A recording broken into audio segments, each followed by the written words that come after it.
আসসালামু আলাইকুম রহমতুল্লাহি ওয়া বারাকাতুহু। সম্মানিত দেশবাসী,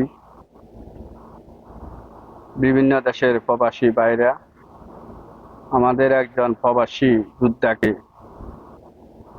আওয়ামী লীগের করা উদ্দেশ্যে দেশের কতগুলো তার এলাকার সন্ত্রাসী বাহিনী ছাড়া দেওয়ার না কারণে তাকে পুলিশ দিয়ে গ্রেপ্তার করা হয়েছে। অবিলম্বে ওই এলাকার পুলিশ প্রশাসনকে বলবো অতি শিগগির এই প্রবাসী যোদ্ধাকে মুক্তি দিবেন।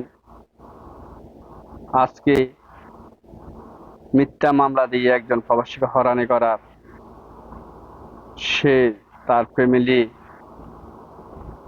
যারা আছেন তাদেরকে বিপদে ফেলার যে ষড়যন্ত্র, আশা করি মিথ্যা মামলার থেকে এই প্রবাসী ভাইকে আপনারা অবশ্যই মুক্তি দিবেন, এতে আমরা প্রত্যাশা।